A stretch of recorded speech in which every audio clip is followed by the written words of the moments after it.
Bismillahirrahmanirrahim. Assalamualaikum warahmatullahi wabarakatuh.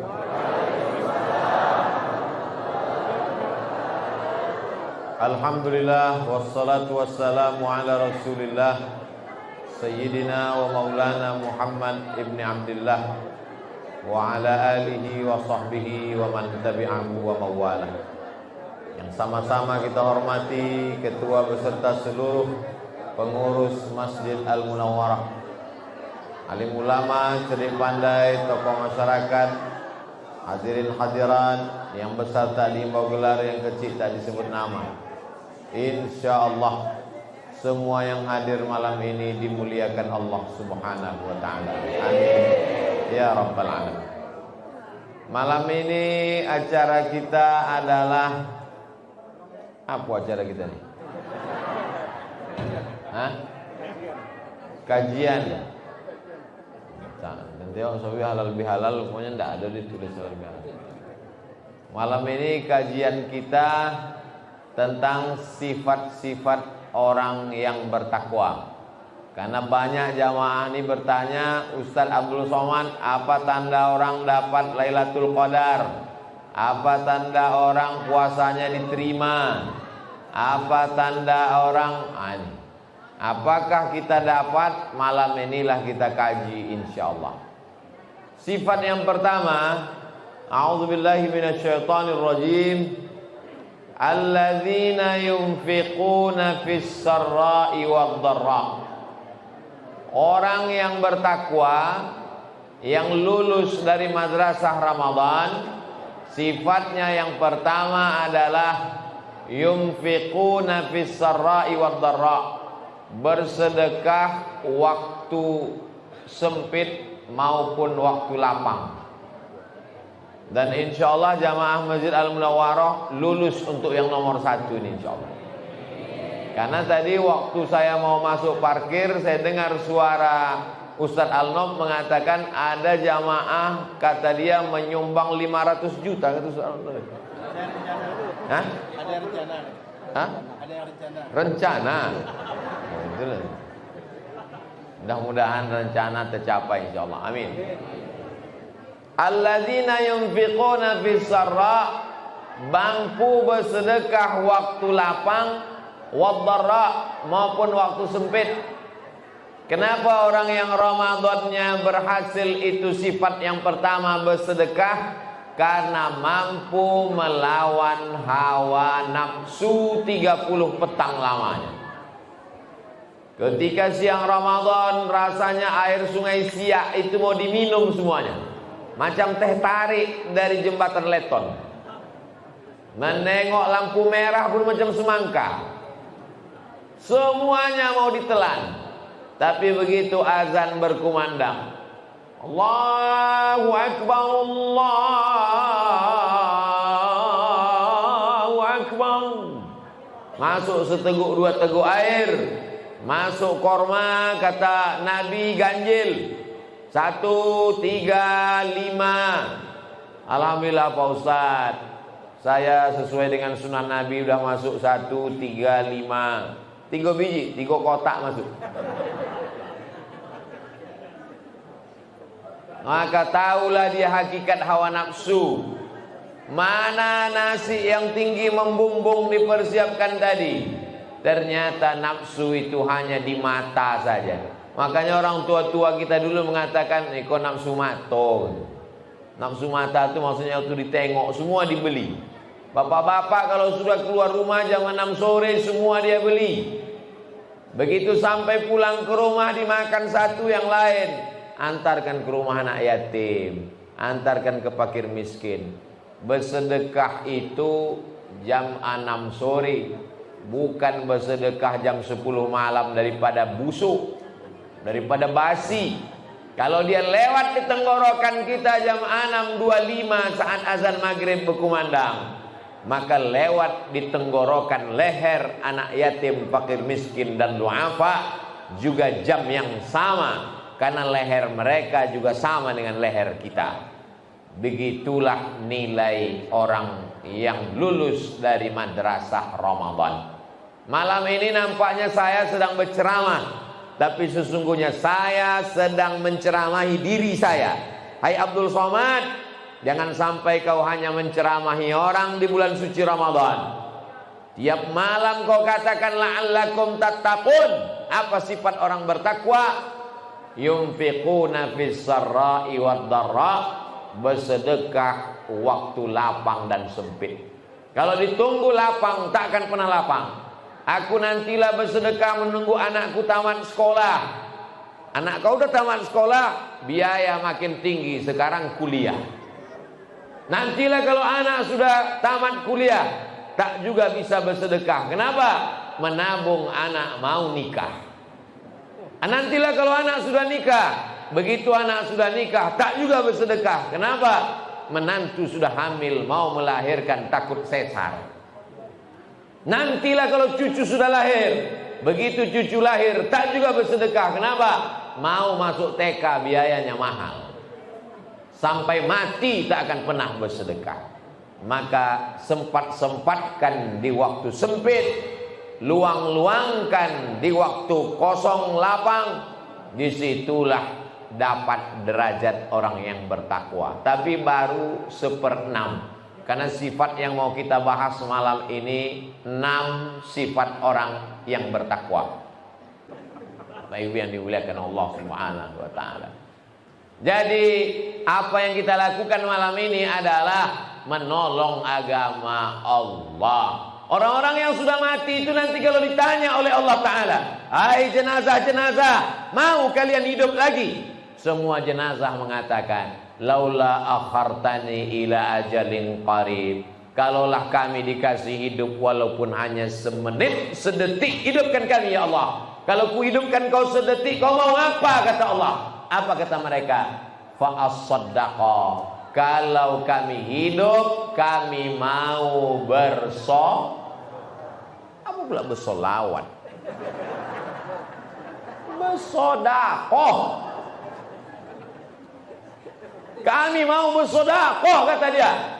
Kenapa orang-orang mati itu mau bersodakoh? Karena manfaat pahala sodakoh mengalir sejak mulai alam kubur, liang lahat, alam barzah sampai hari kiamat. Semakin kita tahu mati, itulah makin semangat kita bersedekah. Kenapa? Karena duit yang dicari pagi-pagi, pulang petang, peras keringat, banting tulang, kepala jadi kaki, kaki jadi kepala, rumah besar tinggal, mobil mewah tinggal, semuanya tinggal. Yang kekal abadi menemani kita di liang lahat hanyalah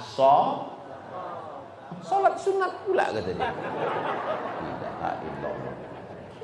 Sholat sunat betul, sholawat betul, tapi judul kita ini sekarang sodako. Jangan belok-belokkan ke yang lain. Bapak Ibu yang dimuliakan Allah Subhanahu wa taala. Ini sifat yang pertama. Alladzina yunfiquna fis sarra wad dharra. Yang kedua, wal kaziminal ghaiz. Jadi sifat yang kedua orang bertakwa adalah wal kaziminal ghaiz, menahan amarah. Jadi umat Islam ini mampu menahan amarah. Apa hubungannya dengan puasa? Karena di bulan puasa dia tidak marah.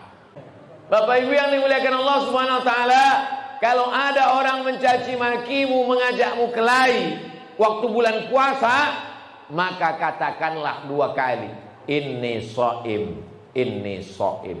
Aku puasa, aku puasa. Jago karate, ban hitam, diajak orang berkelahi, apa kata dia? Inni shaim, aku puasa. Berani kau sama aku? Aku puasa. Tapi habis berbuka kok katanya.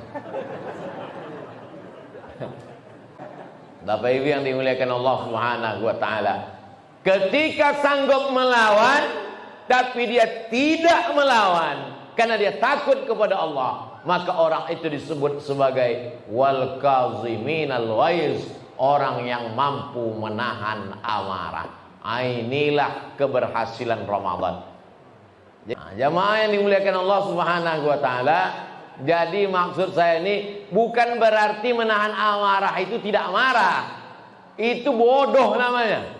Pak Haji, anak gadis Pak Haji dibawa si Anu sampai subuh. Biarlah, tahan amarah. Itu bukan nahan amarah, itu bongak. Islam tidak menghilangkan amarah. Islam adalah menempatkan amarah pada tempatnya. Nabi itu orangnya tak pernah marah, Pak Ustaz. Siapa bilang Nabi tak pernah marah? Pernah kau baca hadis-hadis Nabi tentang dia marah? Nabi ketika keluar rumah, didengarnya dua orang sedang berkelahi tentang ayat Al-Quran. Langsung dia marah. Dibacakannya ayat, wa kanal insanu aktsara syai'in jadala. Memanglah manusia ini suka berkelahi tentang ayat-ayat. Tak boleh bertengkar tentang masalah ayat-ayat. Marah nanti. Nabi sholat, selesai sholat dia tengok ke belakang. Assalamualaikum warahmatullah. Ditengoknya banyak yang tak sholat ke masjid. Marah, merah wajahnya. Apa kata Nabi? La yantahiyanna, jangan lagi kalian ulang sholat di rumah. Jangan lagi kalian tak datang ke masjid. Kalau sampai kalian tetap ulang, la uharriqanna alaikum buyutahum, akan kubakar rumah orang yang tak sholat ke masjid. Nah, jadi yang selama ini orang mengatakan Nabi itu orangnya lembut, Nabi itu orangnya baik. Kapan? Baiknya dia ketika diejek kafir Quraisy, musyrik, dilempar pakai batu. Datang malaikat penjaga bukit, ya Muhammad sallallahu alaihi wasallam, tunjukkan mana bukit yang paling besar, kutimpakan ke Taif rata dengan tanah. Dia tak marah. Waktu itu dia berdoa, Allahumma hdi qaumi fa innahum la ya'lamun. Berikanlah hidayah kepada mereka. Tapi kalau sudah agama diinjak-injak, wajib marah. Ta'murunna bil ma'ruf, ajak orang buat baik. Wala tanhauna 'anil munkar, larang orang buat mungkar. Kalau mulutmu diam menengok kemungkaran, la yusikanna ayyab'atsallahu 'alaikum iqaban. Allah akan menurunkan hukuman. Ketika hukuman itu datang, banjir bandang, galodo, tsunami, angin puting beliung, gempa bumi, fala yustajabu lakum. Doa kamu tak dikabulkan Allah gara-gara tidak marah menengok kemungkaran. Masuk yang ketiga, wal afina 'anin nas.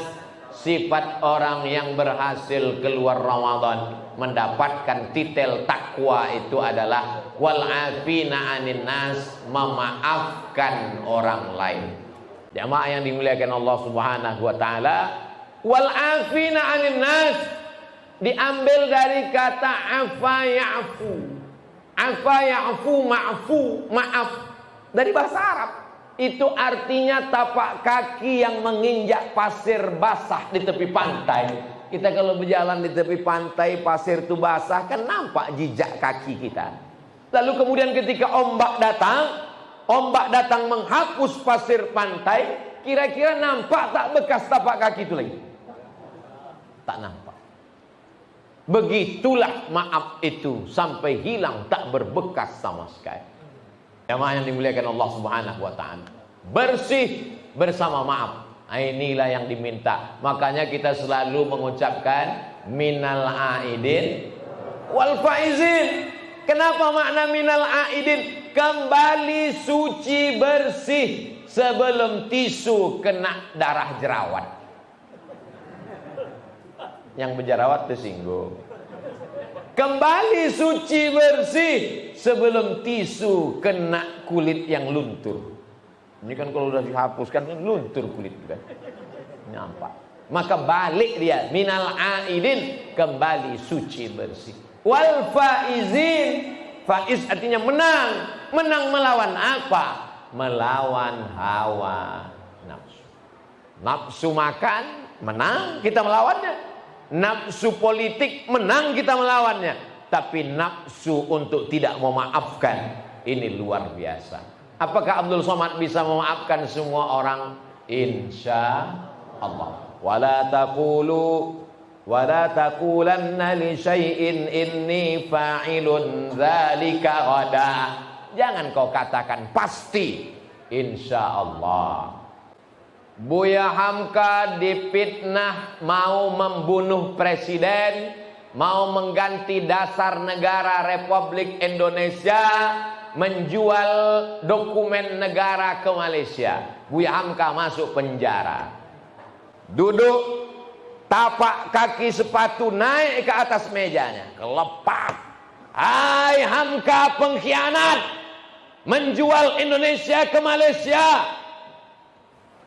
Kebetulan di samping dinding itu ada pisau silet.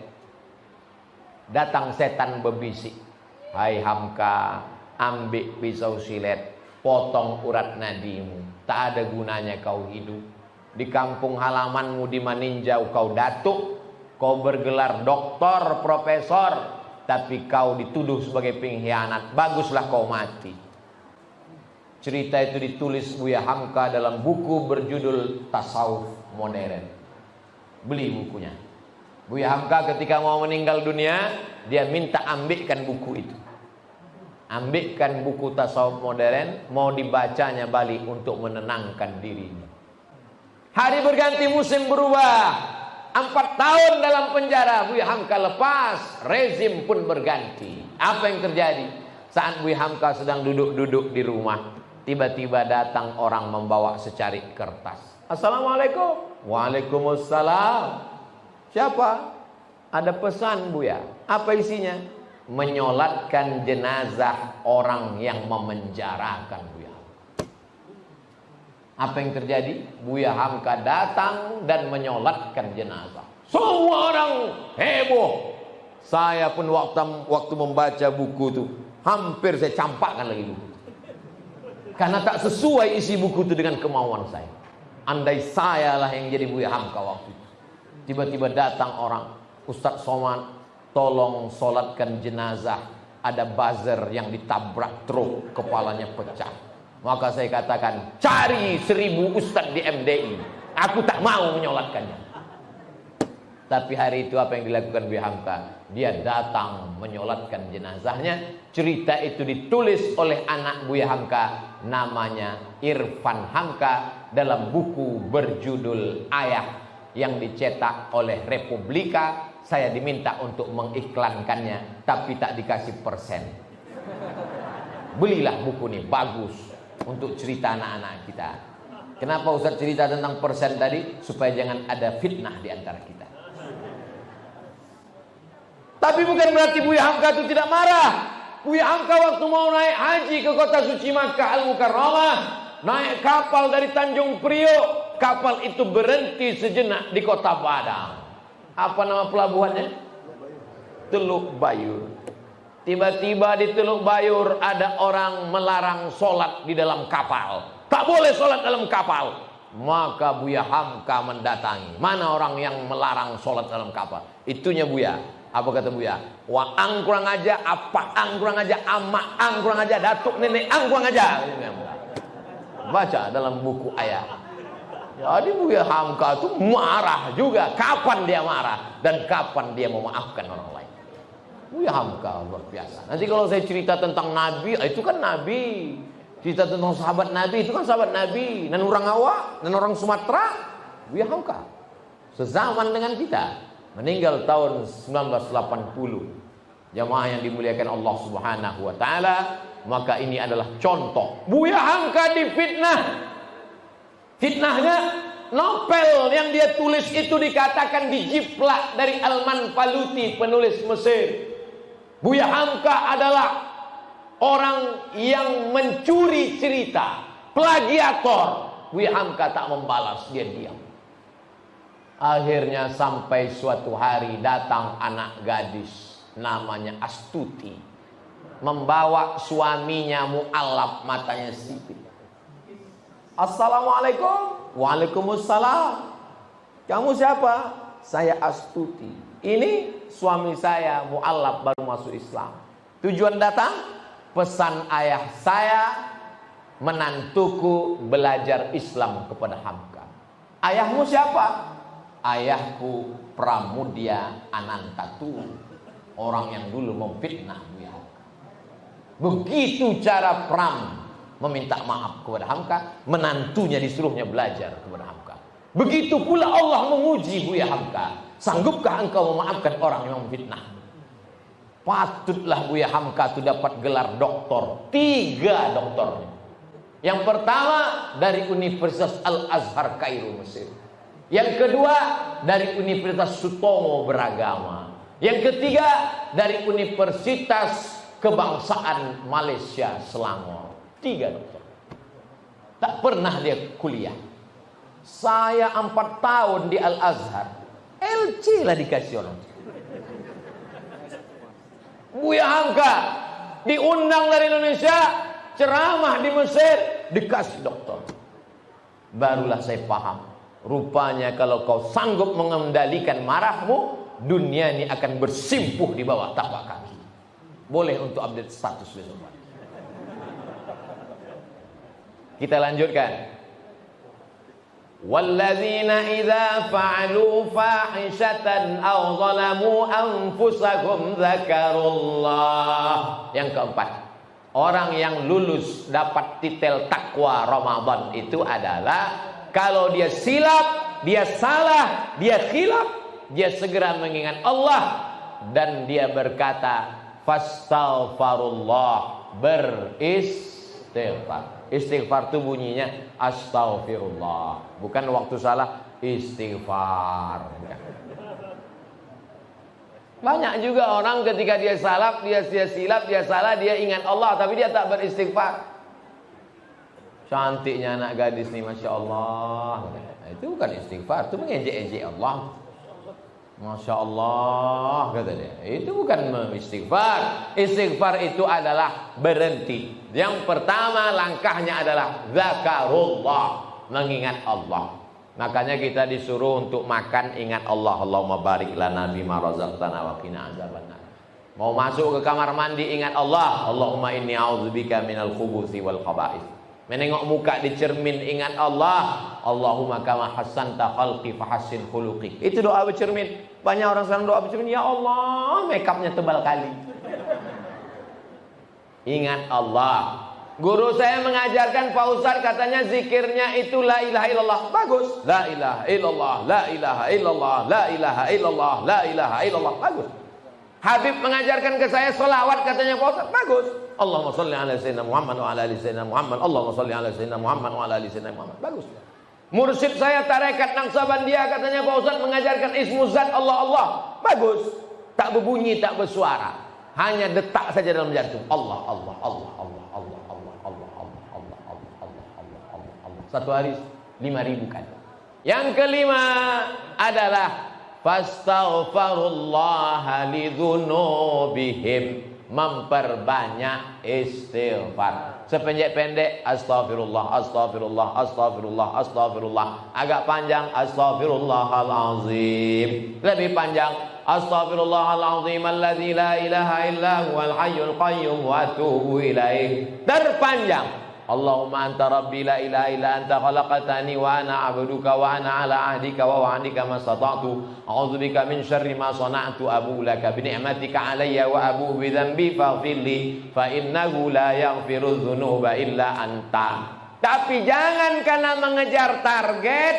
Nah, ini banyak juga orang istighfar ngejar target karena kata gurunya 1 hari 100, mau cepat. Akhirnya beristighfar macam dapat bakwan panas. Namanya istighfar lip sync. Faqultu astaghfiru rabbakum innahu kana ghaffara. Memperbanyak istighfar membukakan pintu ampunan Allah. Yursilis samaa'a 'alaikum midrara. Maka akan turun air hujan. Di antara menurunkan hujan adalah memperbanyak istighfar. Wa yumdidukum bi amwalihi wa banin. Kamu dapat harta dan dapat anak. Jadi yang lama tak punya anak juga memperbanyak istighfar.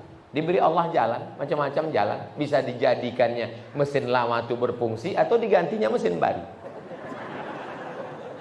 Saya mancing aja, kira-kira ibu tuh tersenyum apa tidak? Senyum juga, cuma agak pahit sedikit. Man lazimal istighfar, siapa yang memperbanyak istighfar, 3 janji Rasulullah. Ja'alallahu lakum min kulli dhiqin makhraja, segala kesempitan hidupnya dikasih Allah kelapangan. Wa min kulli hammin faraja, segala kesusahan hatinya diberikan Allah kebahagiaan.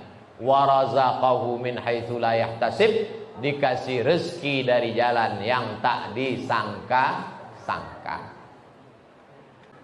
Terakhir yang keenam, walam yusirru ala ma fa'alu wa hum ya'lamun, tidak melanjutkan perbuatan dosanya, titik stop.